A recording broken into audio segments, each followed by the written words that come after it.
Good evening, everyone. Thank you for joining us this evening. We are delighted to host you all in this third edition of Conversations 101, which is a series of interactive webinars that we hold on topics of interest to all our One Crowd stakeholders. I am Giri Chandra, part of the One Crowd team here in Bangalore. Over the next hour, I'll be joined by some of my colleagues, Anil, Sharan, and Natasha, to also cover different sections of this exciting webinar. After the initial set of introductions, we will commence with the main panel discussion, which will be followed by a Q&A session. Before we begin, I would like to request all our attendees to kindly keep yourselves on mute, just to prevent any sort of disturbance to other participants. Great. Now, coming to the topic, as you would have all come across and read in the papers, SPACs or special purpose acquisition vehicles have gained a lot of momentum, especially in the US, as an interesting alternative for unlisted companies to get listed. It is reported that I think as of end April, over 400 SPACs in the US are scouting for businesses to merge with. What's also interesting is the largest SPAC deal that is expected to happen is indeed with an Asian company.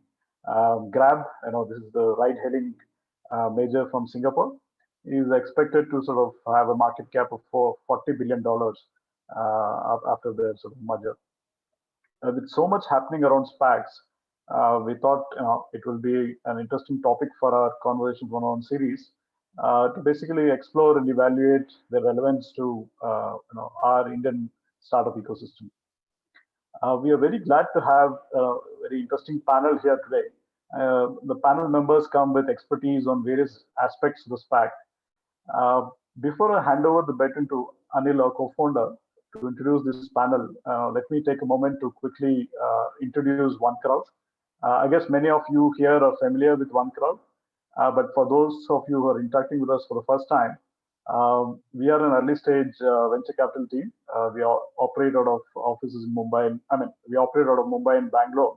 Of course, offices are no longer there because of lockdowns. We have a portfolio of over 30 startups. These are across sectors, and we manage an AUM of over 120 crores. We have two vehicles through which members can participate in startup investments through us. Number one, for those investors who are looking for exposure to, let's say, specific sectors or themes, or they would like to be more involved in the selection of startups, we have an angel platform, which is a discretionary vehicle.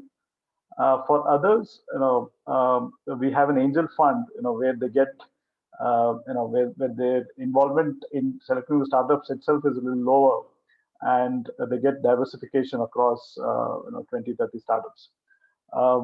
In fact, our fund is open right now for subscription for a short period. If you are interested in either our fund or the platform, we'll be glad to share more information with you. So hope to get in touch with you soon on that. I would now like to hand over to a co-founder, Anil Gudivande. Thank you. Thank you, Giri. And it's indeed a pleasure and privilege to introduce our panel to all of you. We're thankful to Muthukumaran, Bobby, Parikh, and Souvik Roy for agreeing to be part of this. Muthu is extremely well known in Indian industry circles, having headed the M&A and corporate finance group for the AV Birla Group for several years, I think a decade and a half, if I'm not mistaken. And subsequent to that, he went on to head their private equity practice over here. He is currently the CFO of Renew Power. And I can't think of a better company and a better person to have on the panel, because Renew Power is in the thick of it all. I just wanted to say that Muthu has requested that there may be some questions if he's asked. His answers, he may or may not be able to answer them, given that Renew Power is involved in the matter. To the extent that these questions are general, he can take them. If it is particular and he can't answer them, then he'll excuse himself. We have with us Bobby Parikh. Bobby is currently the founder and leader of Bobby Parikh Associates. Before that, Bobby co-founded BMR and Associates and used to be the head of what became Accenture, actually, Arthur Andersen and E&Y in India. So it's great to have Bobby. I at least in my estimation, Bobby is perhaps the foremost, tax consultant today in India. So Bobby, thank you so much for being part of the panel. Souvik Roy is a partner in a leading firm of a leading legal firm, ICUL, IC Universal Legal. Souvik is also very closely associated with OneCrowd. He advises us on many aspects of the investments that we make.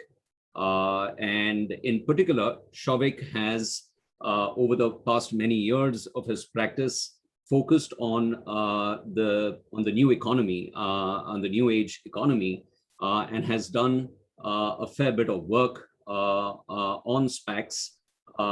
Certainly has been widely quoted in the press in recent months, and we're delighted to have Souvik with us. So Muthu, Bobby, Souvik, thank you so much for being part of this webinar, and welcome.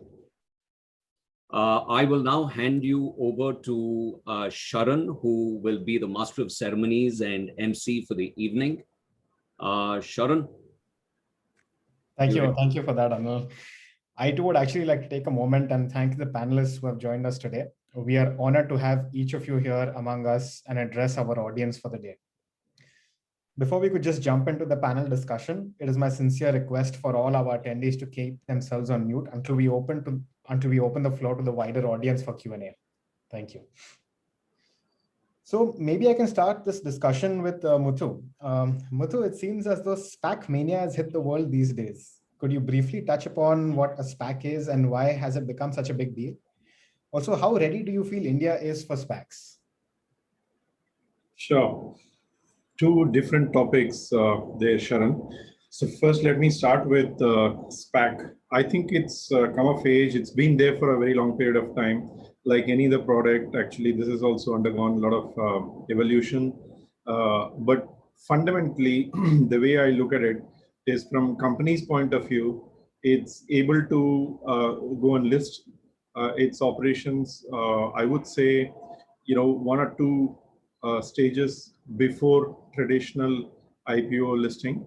So it's, access to the market a little bit earlier, which basically means it opens up new avenues of capital raising in addition to, the private equity, strategic investment, and, various other types that you see. This actually is another very real option for the company. And from investors' point of view, the simplest way of looking at it, at least the way I look at it, is basically many of these public company investors get to participate in many upcoming companies only very late.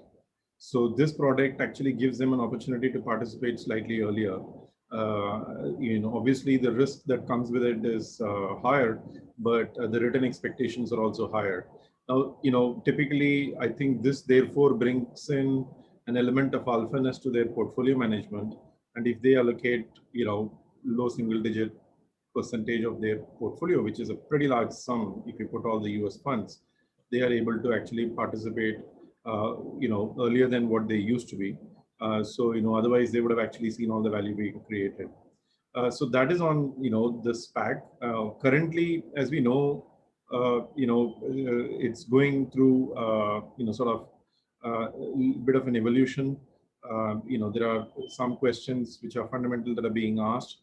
But, like it happens in US or any other product, they find, sort of answers also to the questions pretty soon. And, there are new SPAC that have already hit after all the headlines that it has made, with respect to some of the questions around accounting, how to account for, and how do you do projections.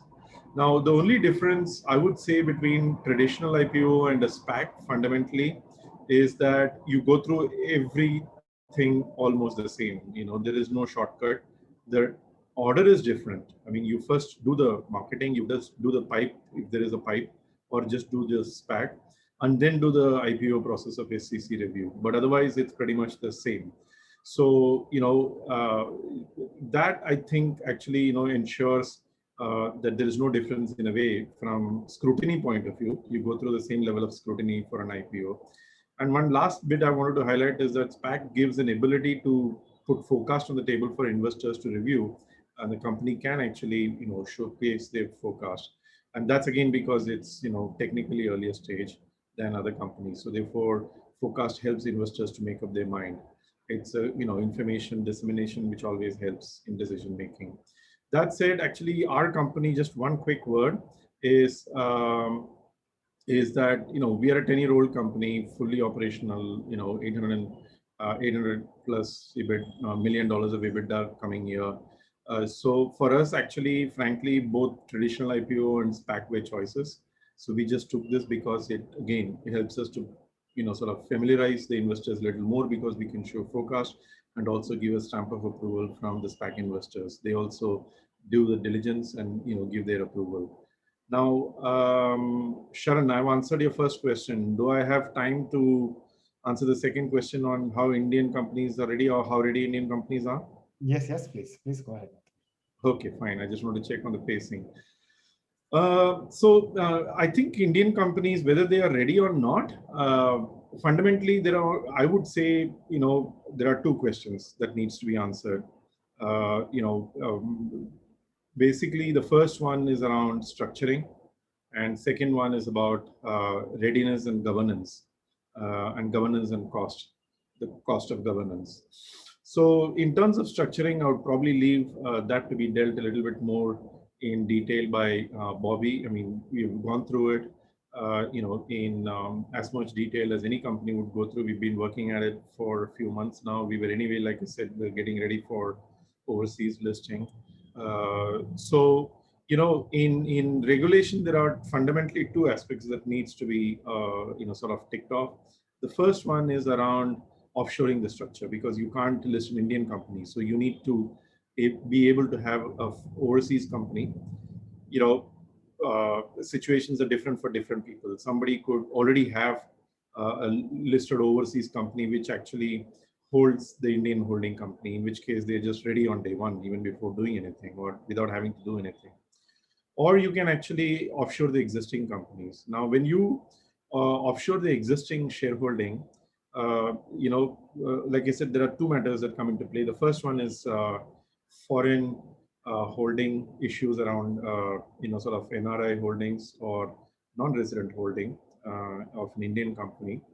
It should be permissible, and the timing should be okay for you, and approval should be okay, and most importantly, your holding structure should permit it. I mean, if you have 30, 40, 50% of Indian shareholders, it's not easy, it's not impossible, but it's not easy.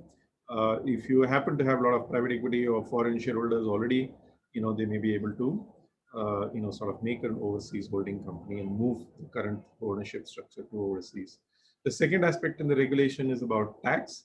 I would imagine if you already have a company outside India, it's fine. You don't have to do anything. But if you have to move the company offshore or holding offshore, it will be a taxable transaction. It will be, I don't see, again, Bobby can touch on it. But basically, it'll be very hard to, sort of make it a non-taxable transaction. You could view a payment of tax many ways. You could say that if you're, you're paying part of the tax now because, you're confident about value creation in the company. So you're just paying it in 2 installments instead of selling and paying at that time. You are actually paying some part of the tax of the current value accretion. Or you could be value accreting to the level of transaction value. So there may not be any tax. Cases and facts can be different in different companies. So tax is an extremely important issue. And the second is governance. I think all of you on the call would be aware that US is actually the highest form of governance. It is not compliance-based governance. It's more, sort of you take a call and, and you explain the consequence and you face the consequence kind of a governance model. It's not very stipulative. It is suggestive and with the highest standards of governance. So if you're ready, Indian company is ready by and large. There may be other details. I mean, obviously these things have a lot of details, but I think these two will be the largest that you will have to consider in, evaluating whether you're ready for a SPAC. And of course, the last piece is whether business-wise you're ready for US listing, because it's a reasonably big market, and in terms of your size, in terms of your area of operation, it should be attractive to the market.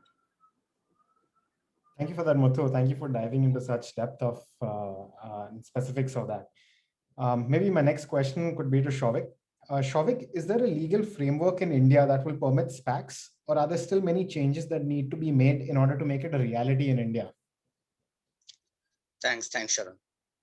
So, as far as the legal framework regarding making SPACs possible in India is concerned, as we speak, there is hardly any legal framework. As we know that SPAC is been quite a recent phenomenon in the US, Canada, Australia, and maybe some of the European markets. So, and the basics of the SPAC, as we know, all starts with a shell company, right? This the very essence of a SPAC is that a shell company is formed primarily for the purpose of acquisition or merger or amalgamation. So here, going by the very conventional norms under both the Companies Act and the securities laws, be it in the SEBI listing norms and the stock exchange listing guidelines. So they have kind of always looked the shell company with suspicion. So that is one of the fundamental changes we may probably need to bring in the legal regulatory framework. If you were to allow the entire set of SPACs possible in India, so that means the raising capital and acquiring in Indian company. So that's one. Secondly, regarding the listing norms, presently again they mostly conform to the traditional way of the IPO. Which again we know that is very different from the way we are looking at SPAC, and that's why some of the Indian startups as Renew Power and some of the unicorns will also be looking at going for SPAC in the US markets, because as we know, like there are certain very strict requirements as far as listing in Indian markets is concerned, be it either the minimum net worth criteria for the preceding 3 years, minimum profit of around average profit of 15 crores for the preceding 3 years, minimum asset criteria and so on, which a lot of specifically in the startup construct, they are not being able to meet. Again, I would rather say that Muthu's company, Renew Power, has been an exception in this regard. So that this entire set of framework and regulations would need to undergo a modification if you were to allow this entire construct of special purpose acquisition vehicle to happen in India. In the same vein, all those listing bylaws and guidelines from as required by both the stock exchanges, which again entail a minimum network criteria and all that need to be changed drastically. Having said that, even if you're looking at the possibility of a, let's say, inbound merger, presently those inbound mergers are being governed by a set of RBI regulations, the cross-border regulations for foreign exchange management. But that also would need to be relooked from the point of view of the SPAC, because as you know, right now, presently, both the inbound and the outbound mergers have got certain restrictions vis-a-vis the usage of the offices outside India, vis-a-vis the clearance of the liabilities, borrowings, reporting requirements, etc. So that again may need to be holistically looked at from the SPAC point of view when we were talking about the Indian legal regulatory landscape. Thanks. Thank you for that, Souvik. Bobby, if I could ask you the next question. One of the greatest challenges that companies face when they're structuring M&As and other transactions is that they need to do it in the most tax efficient manner. So what are the potential tax related issues do you see arising when Indian companies try and do such SPACs?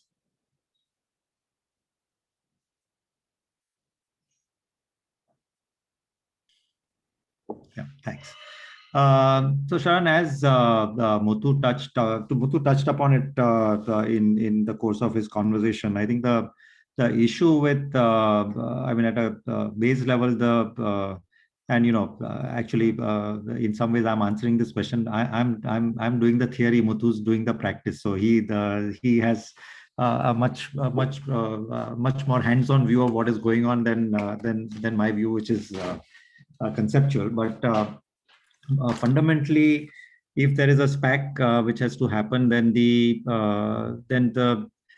ownership of the Indian company, all the shareholders of the Indian company need to exchange their shareholding of the Indian company for shares of the overseas listed entity. And if you want a sort of pure structure, then every shareholder of the Indian company should then become a shareholder of the US company, assuming that the SPAC, the listed entities in the US. And if there has to be this kind of a transaction executed, then from an Indian tax perspective, the exchange of shares by the Indian shareholders for shares of another company is a taxable transaction. So it is considered for tax purposes as if the Indian shareholders have sold their shares, and they've sold their shares not for cash, but they've received consideration in kind, which is the shares of the listed company. And the capital gains would get computed as the value of the shares that are received. And then from that, you reduce the cost of acquisition of your shares, and you pay capital gains tax in India. So now if this transaction had to happen at a base level, then you need to be able to do this swap. And I'm not getting into the other regulatory issues that also sort of need to be addressed at the same time. But just purely from a tax perspective, it's not a tax-free transaction. And if you're going to exchange shares for shares, and if there's a tax liability that's going to get triggered, then the sort of immediate consideration that arises also is how do you pay the tax, because there's no cash that's getting generated while you're in a way selling the shares, because you're getting only shares in exchange.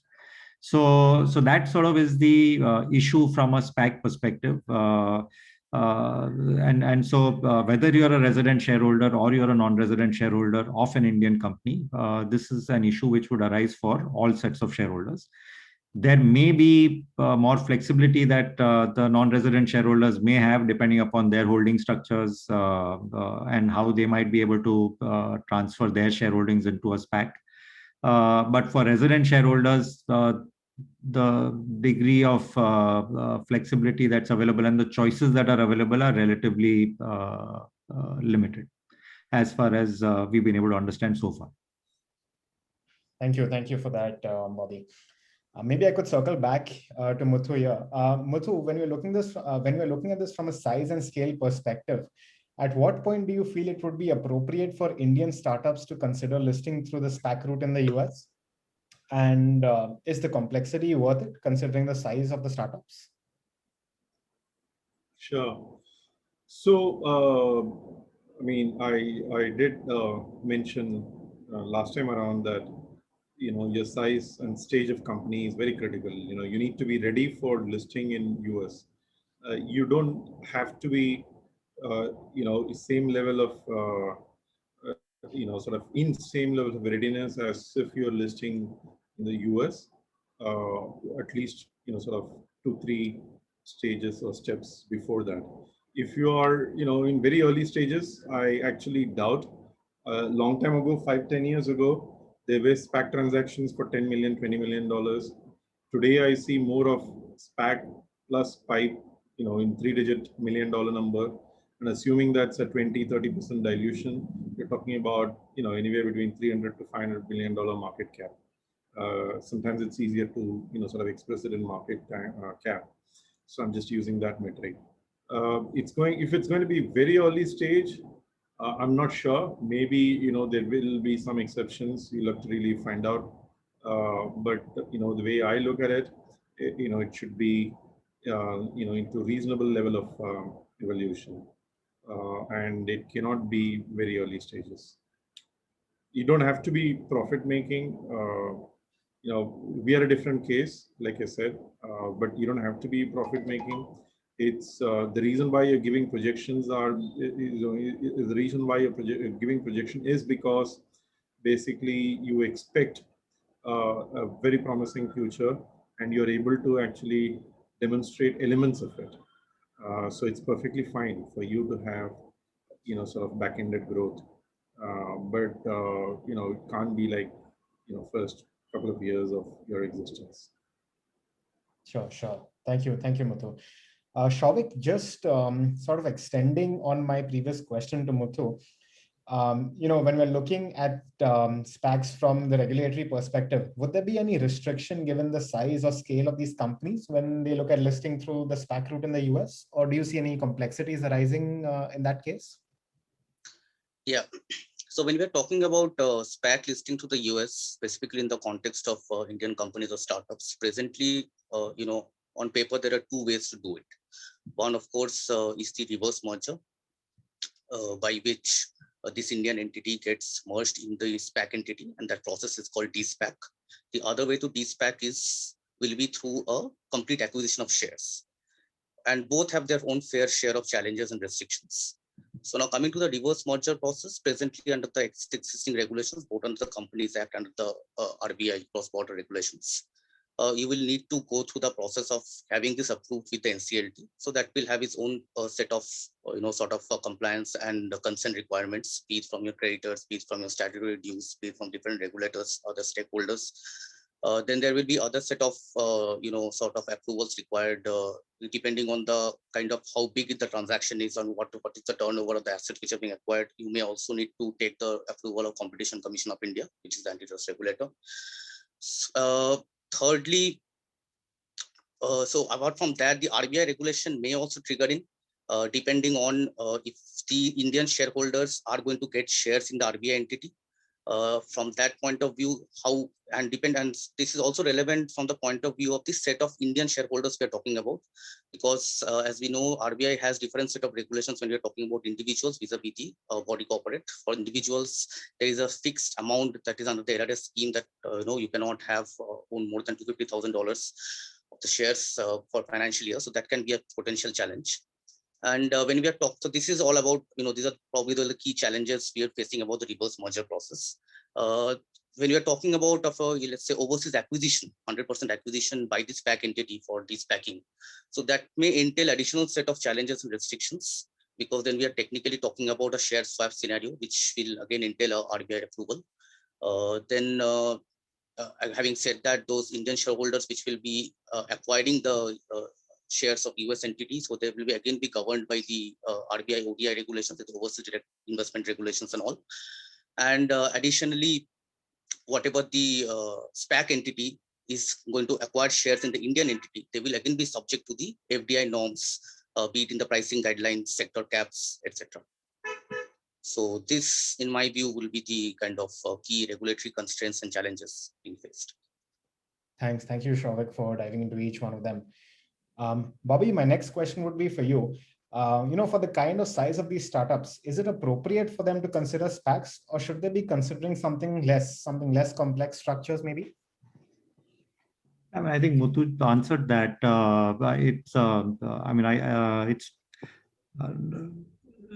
I think that's in many ways that's more a business question in terms of what's a fair size and what the market will accept, and what kind of business and maturity of business, etc., which would be appropriate, and which would be what the market would be looking for. From a tax perspective, actually, the issue is the same. I mean, the sets of issues are the same in terms of what you will encounter while doing it.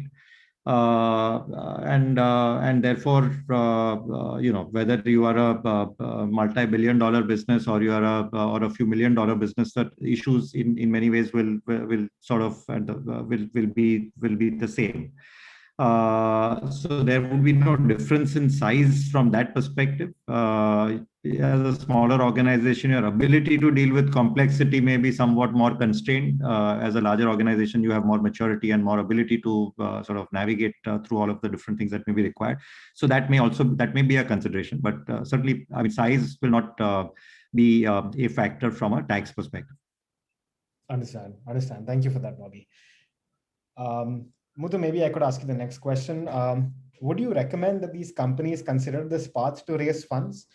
And if so, what would be the minimum criteria they should be satisfying before going down this path? Sure. It's a real alternative, Sharan, actually, for companies to raise capital. Typically, the alternate source of capital for a SPAC company would be another round of private equity, because they would have already taken, probably round A, round B, and this would be more like a round C. So this is, instead of a round C, you will do a SPAC. It's really real. So therefore, it is on the table. So one should consider this. And what are the factors to focus on? It will require, sort of a proper understanding of all the issues. We just touched on RBI issues, tax issues, governance issues, and cost of compliance of each of them, are also pretty high. So you just need to look at it. Now, also bear in mind, the cost of SPAC transaction itself is very, very high. But I think it will be half the story if you just look at the headline number of SPAC and say, oh, this is too high. You have to actually look at the benefits like you will do for any pricing or any contract. You just have to weigh the pros and cons and cost and benefit. So the costs are certain here. It's probably one of the highest capital raising cost transactions that you will come across. But usually it also has the benefit because if you're going to the public market, your investor base is good, your ability to access repeatedly capital is very high if you want. I mean, there may be a lot of companies which is not capital intensive. And your valuation. So you have to look at all these factors and then see what's your net benefit. And also bear in mind at some point in time, every company is going to sort of do an IPO in, I presume, in larger scheme of things. And that's how they start off with, right? Of course, some of them may actually look at strategic exit, but if they are looking at IPO, SPAC is actually a real option. But having said that, let me not tell you it's quick and short work. It's a long and hard work. So you've got to see, for example, once you delve into it, you will see there is a permanent establishment issue. There is an issue of what will you do with Indian shareholders? Where will they hold their shares? Which jurisdiction will you choose your holding company if you have to move your shareholding to offshore? There will be possibly 3 levels of compliance because chances are you will not be a US incorporated company. You would like to be a foreign private issuer. There's a class, it's a jargon. You are not going to be in all probability a US domestic issuer unless you have a lot of business presence in US. Then you have Indian compliance to do, you have US compliance to do, and then you have compliance of the jurisdiction where you incorporate the company. So it is very involved exercise, and if it's not meaningful size of capital raise, you might even be in the micro cap of US, which actually may not be a great thing to do. You've got to actually be at a reasonable presence even in US if you're choosing US as a SPAC route, which is where most of the SPAC happens now. I hear that SEBI is also coming out with a paper on SPAC, so maybe you'll find that happening in India. I know a committee has been formed and people have been advising SEBI on what to do with it. So maybe things will change in India, in which case you can compare it with an Indian SPAC versus others. So it's a pretty involved exercise. But US is a maker of capital, and if you are ready for US listing, there are a lot of benefits. Investor base, access to capital, valuation, there are a lot of benefits. So therefore, you will evaluate case by case, and in some sense, the engine for all these things are your business and business strategy and business positioning. So if your business is ready, then you raise capital. I mean, this is a means to an end, right? I mean, SPAC is or listing is not an end in itself. So you should be ready for listing in terms of your business. Thank you for that, Muthu. I think the founders over this call will have gotten a good idea about that now. Souvik, just looking at it from a regulatory standpoint, could you elaborate the steps Indian companies could possibly take to be SPAC ready? Right. So, as Muthu has validly kind of touched upon this point, so this governance is an extremely critical thing for any Indian company for going for the SPAC listing, because the kind of projections, along with the projections, you also have to make very elaborate and adequate disclosures with the SEC when you are going for your SPAC listing. So governance in all aspects, and the companies should be well equipped to kind of go through a very lengthy due diligence exercise, which will possibly be taken by the SPAC entity. So governance, and when I say governance, be it at the board level, shareholders level, your liability, your creditor, any kind of statutory dues, litigations. So these are the aspects which the company needs to be pretty much mindful of, and needs to make sure that they're taking the right boxes. Compliance is again kind of a detailed thing which the company and the promoters would need to be mindful of. Diligence is something. Apart from that, since again, as Muthu has touched upon this point, once the process does not stop there once there is a listing, right? Because there is a post-transaction continuous business also. So then the Indian company should be well equipped to kind of abide and adhere to the US listing norms once it gets merged and listed in the US exchange, and based on the continuous obligations and disclosure requirements, etc. So that is something which the Indian company and the promoter should be mindful of as well. And regarding, I guess, and as Muthu has very validly touched upon, saying that I guess once you are kind of ready with the US markets, then if we even look at the future, if SEBI kind of brings in this SPAC kind of mechanism in Indian markets, be it in the form of innovation growth platform, which it has mentioned certain announcements for relaxations in this sector, probably to allure more investments, more public investments in the startup thing, or for that matter in the IFSCA, which has come out with a consultation paper, which has also evinced interest to have SPAC in the IFSC presently in the gift. So I guess all those things will be taken care of once the company kind of works on these aspects with the governance diligence. And probably one more thing, in the present construct in the SPAC, the way we are looking at it goes for an overseas listing, and there are certain RBI challenges which coming into the fore, be it in the individual holding or be it in the round tripping challenges. So that can be rejigged prior to the company, prior to the target company going for this merger by sort of restructuring the shareholding as it may deem fit. And in the alternative, I guess, if there are too many regulatory constraints, in the Indian startup may actually consider externalizing their structure or putting an offshore entity, and that offshore entity or external structure going for the SPAC. Thank you for that, Souvik. Sharon, one other thing that I also want to talk about is accounting, right? I mean, you should be ready for IFRS if it is an FPI, or US GAAP is a must if you're a domestic US issuer. So yeah, I mean, it's a pretty well. Sure. Thank you for that, Muthu. Bobby, if I could just ask you a question in relation to this. So how complex will SPACs be for Indian investors, and how should these investors really be thinking about it? So I think from a structure perspective, it is there is complexity. And the complexity is not, and it is complex because our regulations have many constraints. So that is the thing which sort of makes this more difficult. I mean, one is just being able to address what the tax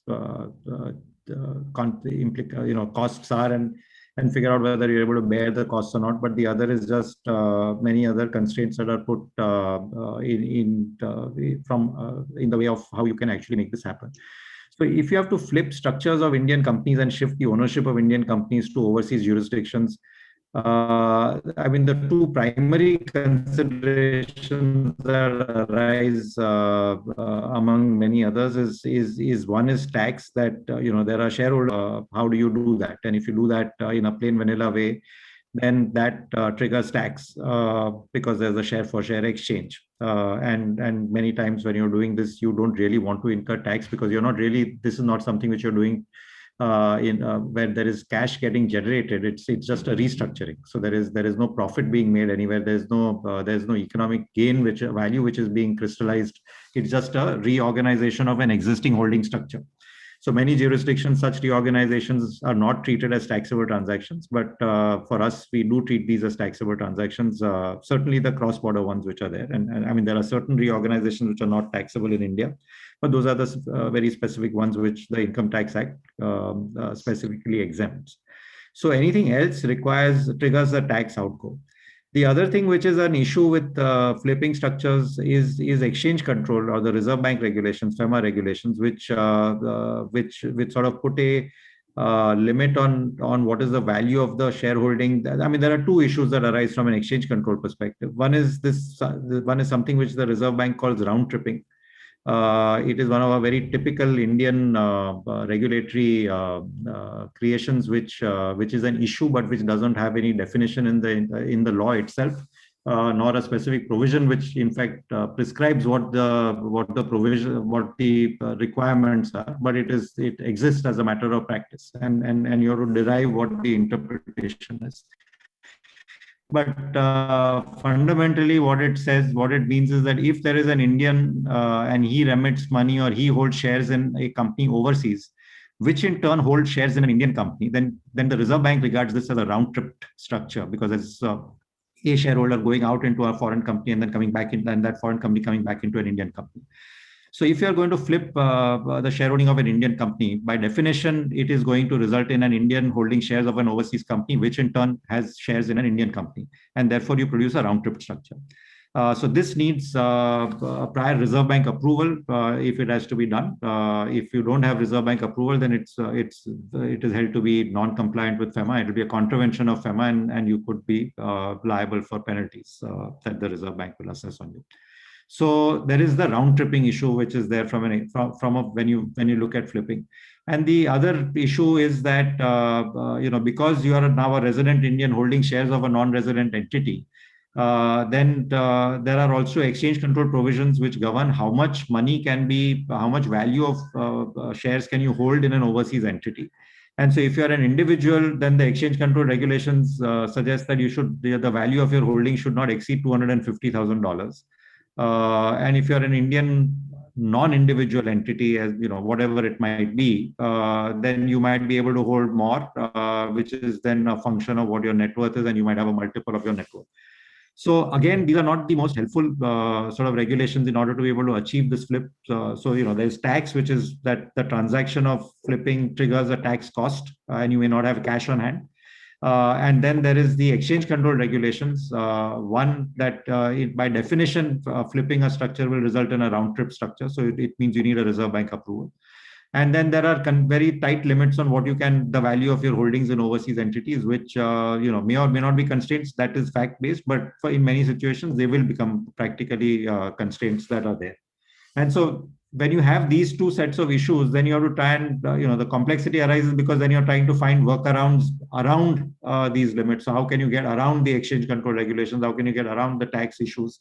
And whether there is ways in which you can do that, and then whether all of that is, fully compliant, whether whether the interpretations are all completely clear. Or whether you're sort of building in some uncertain positions into your structure, which might not always be a very happy way of building structures.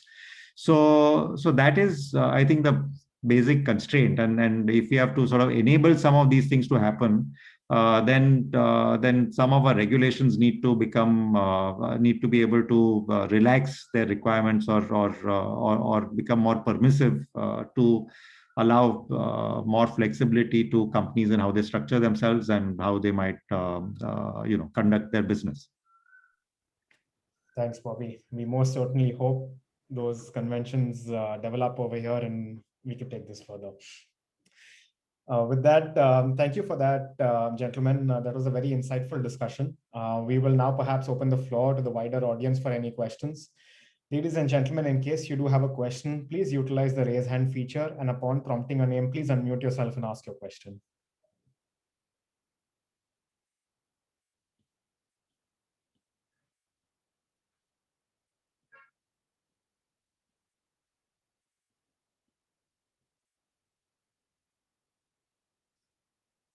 Yes, Bhushan, we see you have raised a hand. Please go ahead.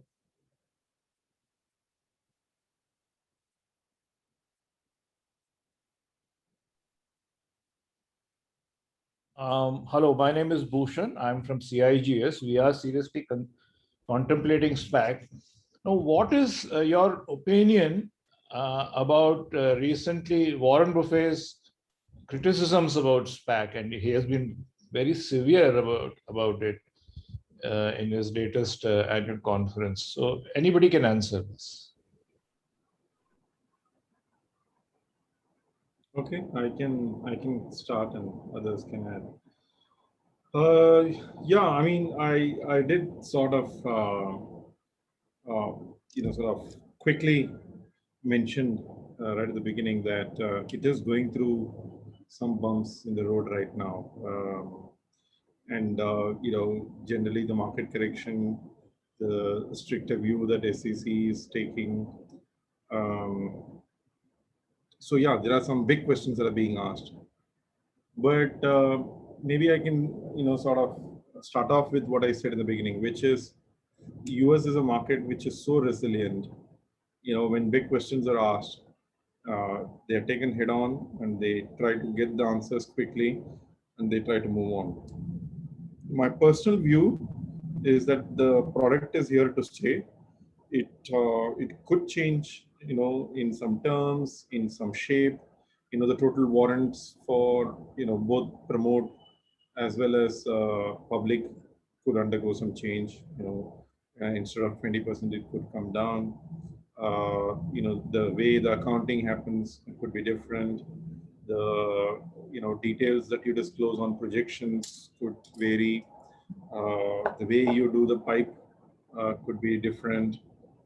I think there could be some changes into the process, but like I said, this is and maybe other fundamental change could be that it may be closed for individual investors or retail investors, which actually is possible right now. I have no idea what will be the changes, right? I mean, I'm just gazing into the future, but my bet would be that this product is here to stay. Because it actually fundamentally fulfills, both issuer and investors criteria.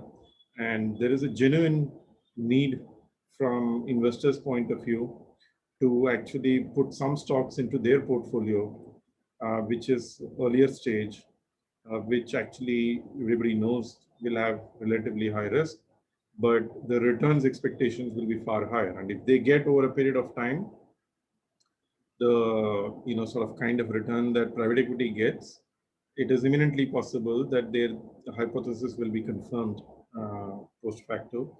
So therefore, it can sort of go up in percentage of their portfolio. And from issuer point of view, it's again, like I said, a genuine option. I mean, we discussed so many issues on this call, but barring one or two big ones, many of these big issues are going to be there even if you do a private equity round. I mean, imagine a marquee private equity investor coming in, the kind of governance or a disclosure or a accounting, it'll all be more or less the same. So you need to be measuring them to high standards if you're taking money from any of these investors. I mean, without trying to undermine the issues, I'm just trying that these are resolvable issues, but the product is real. So my bet would be it'll be on. Thank you. I don't know why he says that SPAC companies are only interested in the fees. And that bit I did not understand. Sure.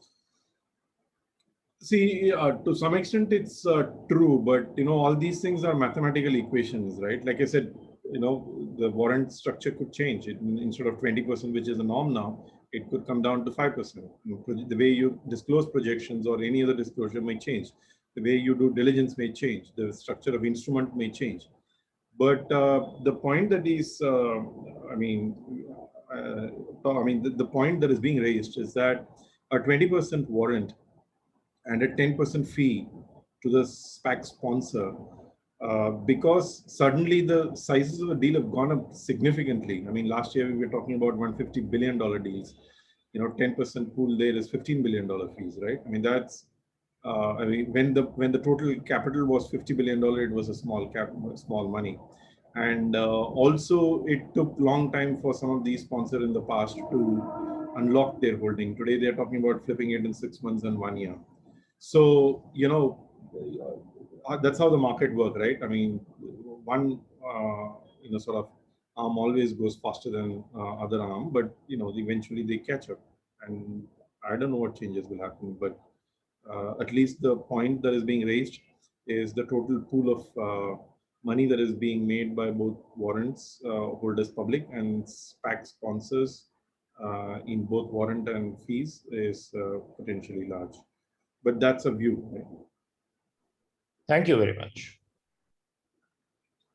And sorry, if I can finish that topic up, eventually when everybody invests in this stock, you can, like I said, mathematically calculate what is the impact of it in the valuation, and you will reduce the valuation accordingly, right? I mean, if there's a leakage of 10%, you will knock the valuation down by 10%. So the issuer will have to be comfortable with that. So the water will find its level eventually. Thank you for that, Muthu. Varun, we see you have raised your hand. Please go ahead with your question. Just a question for Muthu, in terms of how did the diligence process work in your case? I mean, even in an IPO, it's hard enough to get things done because most people would like face-to-face meetings. You have a cross-border transaction. Did everything work on the basis of Zoom calls and a virtual data room, or did you actually get to meet investors in person, or did the SPAC sponsor or the QIP investors have a prior interaction with Renew, which enabled a certain degree of comfort? So you seem to be asking in the context of COVID, right? In the context of COVID, yeah. So, I mean, frankly, it's all virtual. There has been no personal meetings that ever happened. But I must tell you, Warren, actually, financial markets have not stopped.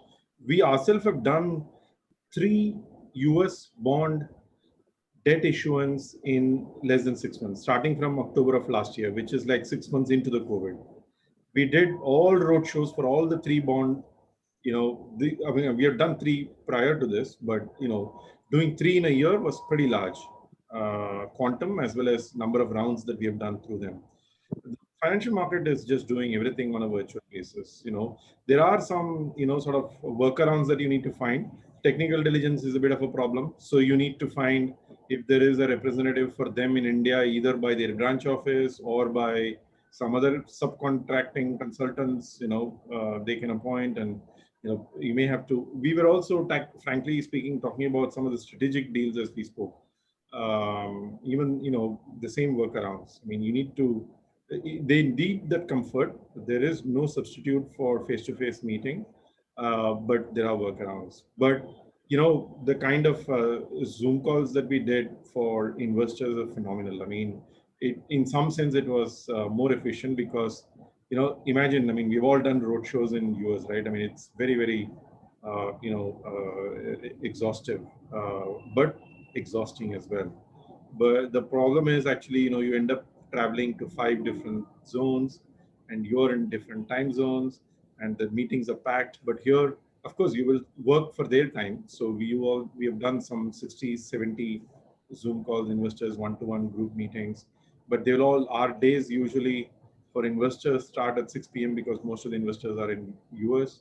It ends at 2 or 3 a.m. in the morning. And then again, it starts at 8 because you want to cover Singapore. You could have spaced it out, but we are quite comfortable doing it. But it's all virtual, nothing, no meeting, not a single meeting in person because travel was just not possible. And even if it was possible, nobody was willing to do, and everybody was comfortable to do the diligence and discussions over the call. Thank you. We have a question from Neeraj. Neeraj, please go ahead and unmute yourself. Yeah, thanks, Sharon. I have a question specifically for Bobby. He touched upon the idea of RBI's view on round tripping when it comes to inversion of Indian companies, specifically going to maybe a holdco option in the US and then further looking out for participating in a SPAC. My limited understanding, what we've known is that until 2014, it was quite easy for Indian enterprises to do that. But post 2014, because of change in certain regulations, it has become really stringent. So, Bobby, if you can further elaborate and give us some idea on how easy or how difficult it is to get an RBI consensus. And if not, then what are the other options that Indian companies can have? So Neeraj, I don't, the Reserve Bank, there's no clear guidelines which are available in terms of if you were to write to them, how long they might take, so two questions. One is whether you'll get it or not. And the second is how long it might take before you hear back from them. I don't think that there's any clear any clarity on either of them, and I haven't. Clearly there are some structures which are round tripped, and then therefore approvals have been available. But where there are transactions or there's a large Indian group that goes on, or some group business goes and acquires another business overseas, which is fine. Everybody can do that. And if that business that you acquire happens to have a subsidiary in India, now it's not something that you've gone and created as a round trip structure. It just happens to be that way. I think there's greater room for those kinds of things to be considered. Even there, I've heard situations where the Reserve Bank has wanted you to restructure and do things differently to undo the round trip element of the structure. But you could get consideration. If you are just looking to restructure because we have all of these kinds of objectives, then I don't know how easy it is to get Reserve Bank approval and how long they might take before you might even hear back from them. And the issue becomes that once you write to them and then you're obliged to wait because otherwise then you're running a risk that you've gone ahead and initiated a process and then gone and done something without waiting for them to respond. So it's not a very happy situation, and therefore. At least, there are some techniques and some options available to be able to try and do some of the stuff, but it all becomes very fact specific and situation and context sensitive.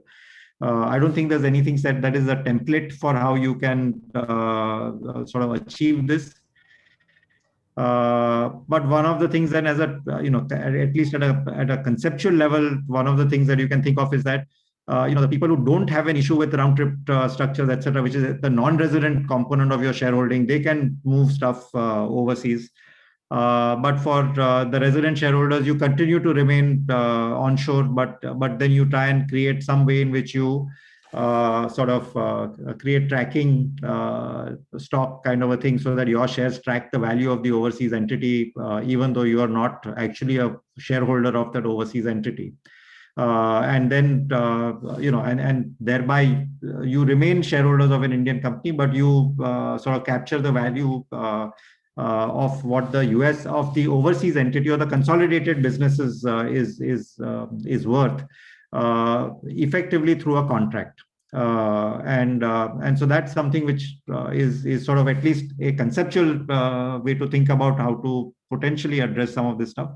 I mean, there are other things which are done, but like I said, those would be very specific to situations, and some situations may allow it, some situations may just not permit it because the facts don't support it.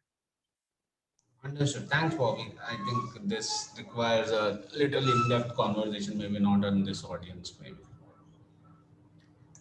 Thank you for that, Bobby. Since we don't have any further questions, I would like to hand the baton over to my colleague, Natasha, who will address the audience. Thank you, Sharan. And once again, Muthu, Souvik, Bobby, thank you for your insights, especially from an industry, legal and tax perspective. I think it's very, very interesting to note that what an Indian company will have to go through. As Muthu said, that there are several aspects, legal, especially from a business point of view, governance, regulations, and Souvik and Bobby, very, very interesting insights, especially given from a legal tax perspective. So we'll see how this evolves and how the Indian companies and its stakeholders can really benefit from this. But thank you once again for giving us your views, your thoughts on this topic. And thank you, audience, for participating today in this session. We hope you found this useful, and we look forward to seeing all of you again in our next webinar. Thank you once again, all of you, and have a great evening and stay safe. Thank you all. Bye-bye. Thank you.